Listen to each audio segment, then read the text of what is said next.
미국은 버블 리스크는 안고 있으면서도 그냥 가는, 그래서 버블이 더 심화될까 사실은 좀 걱정되는 그런 2025년의 흐름이 아닌가. 물론 이제 트럼프가 또 어떤 정책을 펼치느냐에 따라서 이 전망은 언제든지 달라질 수 있지만, 일단 금융시장의 참가자들은 지정학적 리스크가 계속 부각될 여지가 있고, 또 달러의 가치를 떨어뜨리기 위해서 특단의 대책들을 내놓을 수도 있기 때문에 굉장히 유력한 투자 대안이 아니냐.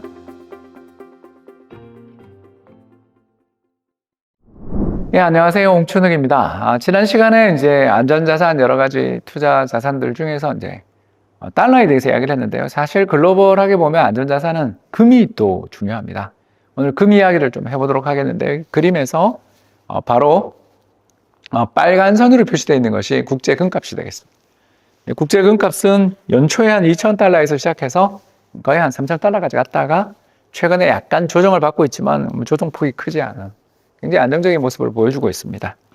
그런데 흥미로운 것은 역사적으로 볼 때 1971년 닉슨 쇼크 이후에 금태환이라는 게 폐지됐습니다.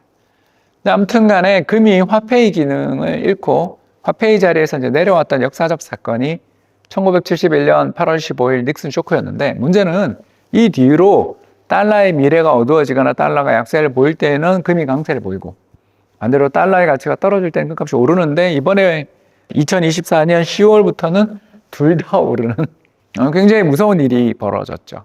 왜 저런 일들이 벌어졌는가에 대해서 이제 우리가 오늘 이야기를 나눠볼고자 합니다. 왜 저런 일들이 벌어졌냐? 일단 금리만 갖고 설명하기는 좀 어려운 면이 있습니다. 금은 이자를 지급하지 않습니다. 그죠? 그렇기 때문에 미국의 금리 인상이 이루어진다든가 중앙은행들의 금리 인상이 이루어지는 시기에는 아무래도 금값은 떨어질 수 있죠. 왜냐하면 지폐를 보유하고 은행에 예금을 하고 있거나 채권을 사는 경우에는 이자를 주는데 금은 이자를 주지 않으니까 이자 한 푼 주지 않는 금을 뭐하러 사야 돼? 라는 생각을 하기가 쉽죠. 그래서 빨간 선으로 표시되어 있는 금값, 파란 선으로 표시되어 있는 미국의 이자율을 비교해 보시면, 이자율이 올라갈 때 금값이 조정을 받아야 되는데, 여기 보이시죠? 이자율이 이렇게 올라가는 시기에 금값도 올라갔다. 그러죠? 그러고 난 다음에 이 미국의 이자율이 떨어질 때는 또 금값은 또 올라요. 왜 이런 일이 벌어졌냐에 대해서 이제 우리가 여러 가지 고민이 필요한데, 일단 상반기에 가장 대표적이었던 금값의 상승 요인으로 작용했던 것은 바로 중국을 비롯한 전 세계 주요 국가들의 금 매집 행동이었습니다. 왜 그런 일들이 있었나 생각해 보면, 2022년 우크라이나 전쟁이 벌어진 다음에 러시아의 해외에 보유하고 있었던 그런 여러 가지 금융자산들이 동결되는 일들을 겪으면서 달러를 비롯한 금융자산으로 외환 보유고를 가지고 있으면 위험하다라는 생각들을 한 그런 어떤 독재 국가들이 좀 늘어났던 게 첫 번째 이유가 되겠고요. 두 번째는 올해 상반기부터 여름 정도까지 내내 우리를 괴롭혔던 뉴스 기억나십니까? 이스라엘과 이란 사이에 전쟁 날 수 있다는 공포가 시장에 엄청나게 컸었죠. 그런 전쟁에 대한 공포들, 이런 것들이 아마 금값을 올리지 않았나 생각을 해볼 수가 있습니다. 그런데 이제 또 하나 우리가 생각해 볼 수 있는 것은 나스닥 100입니다. 파란 선이 나스닥 100, 그리고 빨간 선이 금값인데, 재밌죠? 대체로 둘 다 올라가긴 하지만 중간중간에 가격의 변화 방향이 반대라는 것을 금방 느끼실 것입니다. 특히 대표적인 경우가 80년대, 99년, 2008년, 여기 또 2022년, 이런 시기들을 살펴보시면 나스닥 시장이 붕괴되는 시기 또는 급격히 주가가 폭락하는 시기마다 어떤 일들이 있었냐 하면 금값이 잘 버티거나 올랐다죠. 이런 일들을 볼 수 있었어요. 그래서 혹시 지정학적 리스크에 대한 공포라든가 금에 대한 대체제를 찾는 독재 국가들, 일부 국가들의 어떤 금 수요 말고 나스닥 시장 붕괴에 대한 공포가 반영된 건 아닌가라는 그런 생각을 하는 분도 있지만, 아직까지는 그 현실은 아닌 것 같습니다. 이게 뭐냐 하면 금값은 빨간 선이고요. 파란 선이 미국의 정크본드, 그러니까 이제 투기 등급 채권의 스프레드, 국고채 대비해서 금리의 차이를 뜻합니다. 예를 들어서 2019년에 테슬라가 BB 등급이었을 때 8%짜리 채권을 발행했었거든요. 그때 미국의 금리가 제로금리였거든요, 사실상. 그러면 제로금리인데 8%의 채권을 발행하면 스프레드, 금리 차이가 8%가 나는 거죠. 이런 식으로 정크본드, 신용등급이 낮은 채권들의 채권을 발행할 때 금리가 되게 치솟는다는 건 어떻게 보면 금융시장의 참가자들이 좀 걱정을 하고 공포를 느끼고 있다는 뜻입니다. 근데 그런 건 지금 안 보이죠. 역사상 지금 미국의 정크본드 스프레드가 최저 레벨, 거의 97년 이후 가장 낮은. 갑자기 그러니까 더 무섭긴 한데요.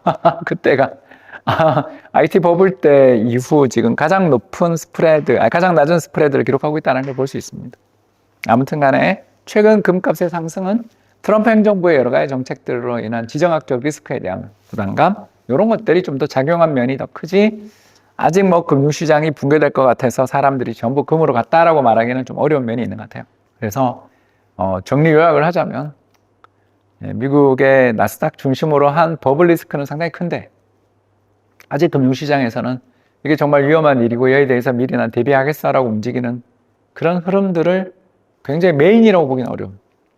그래서 미국은 버블 리스크는 안고 있으면서도 그냥 가는, 그래서 버블이 더 심화될까 사실은 좀 걱정되는 그런 2025년의 흐름이 아닌가 생각해 봅니다. 물론 이제 트럼프가 또 어떤 정책을 펼치느냐에 따라서 이 전망은 언제든지 달라질 수 있지만, 일단 트럼프 집권 내내 금융시장의 참가자들은 지정학적 리스크가 계속 부각될 여지가 있고, 또 달러의 가치를 떨어뜨리기 위해서 좀 특단의 대책들을 내놓을 수도 있기 때문에 금이 굉장히 유력한 투자 대안이 아니냐라는 생각을 하는 사람들이 꽤 있는 것 같다. 이렇게 정리를 해볼 수가 있겠습니다. 다음은 세 번째로 유력한 안전자산, 그러나 안전자산의 자리에서 이제 내려오고 있는 자산, 바로 일본엔에 대한 이야기를 이제 해보도록 하겠습니다.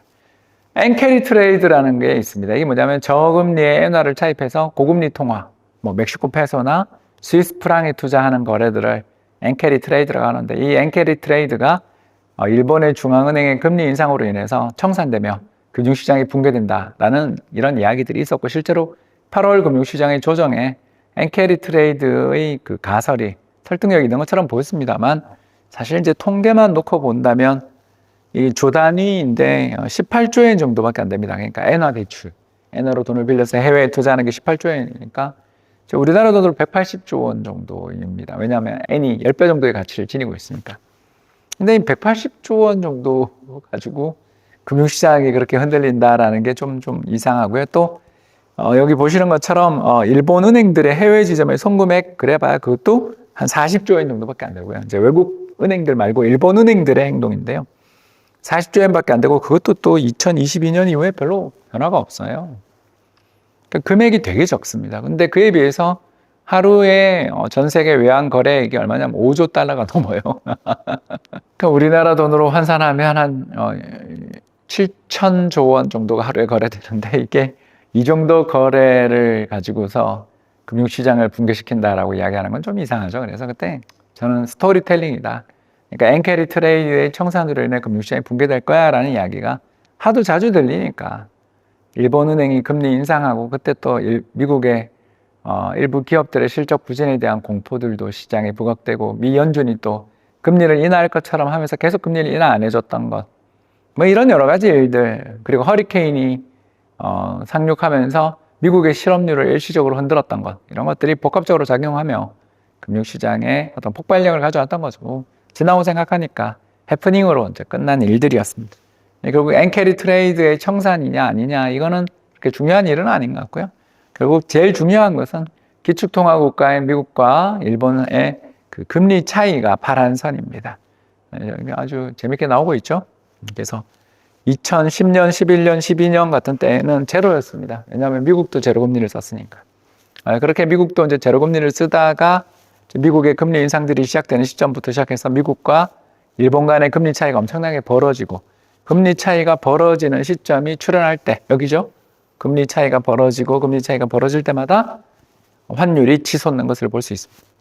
결국 금융시장 참가자들이 금리에 대해서 대단히 민감하다라는 것을 보여주고 있는데, 자, 앞으로 어떻게 될 거냐라고 한다면, 일단 미국은 금리를 인하를 이제 중단할 가능성이 굉장히 높아졌죠. 그러니까 이제 저게 위로 치솟는 속도는 약할 것 같다. 그러나 일본이 눈치 봐가면서 금리를 인상할 가능성이, 왜냐하면 경제가 지금 좋으니까요.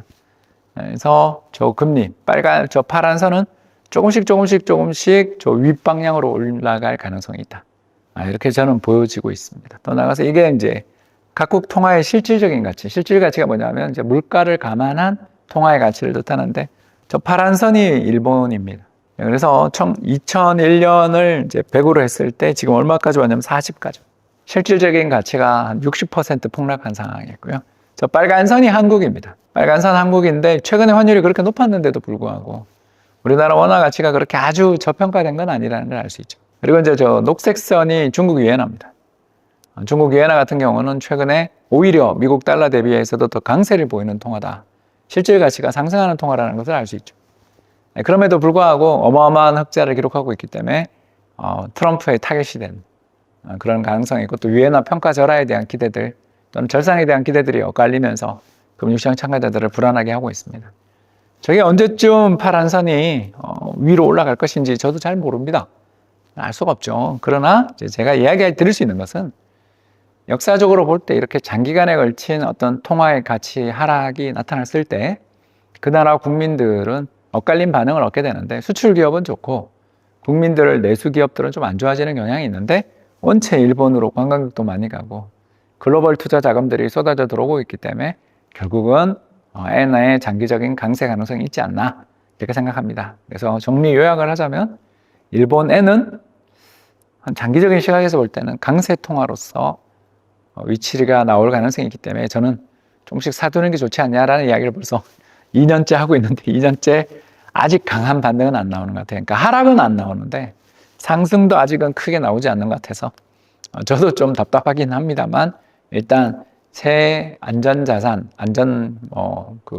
세이프 에셋 중에서 일단 달러는 좀 강세 후 약세 가능성 그리고 금은 그냥 현 레벨은 유지할 것 같다 정도 가격 판단하기가 좀 어려운 면이 있다라고 이야기를 했다라면 엔은 강세로 가지 않겠냐 이런 새 안전자산의 가격에 대해서 엇갈린 전망을 해보았습니다.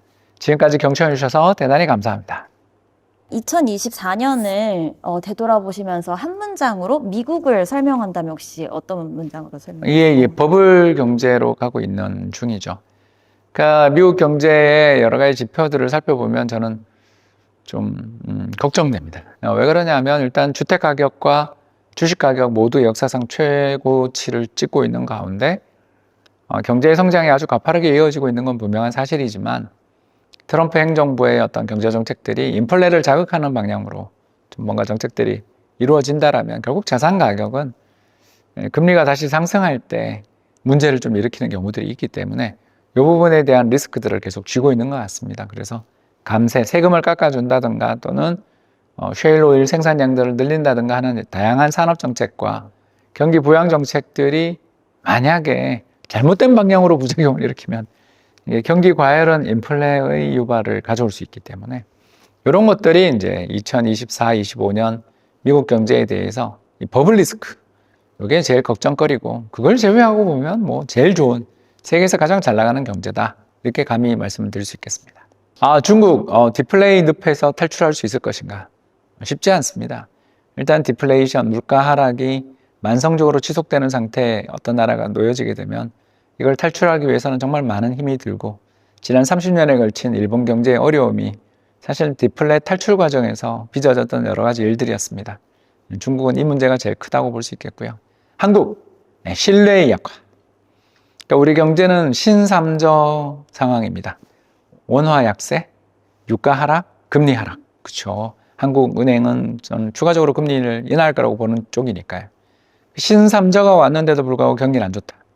왜 그럴까? 사람들이 미래가 불투명하다고 느끼면서 기업들은 투자를 하지 않고 사람들은 소비를 하지 않게 되면 어떻게 될까요?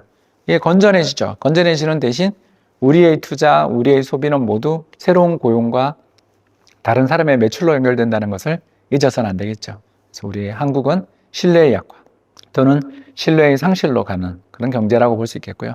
일본, 제가 생각했을 때 일본은 거대한 역사적 반환점을 돌았다.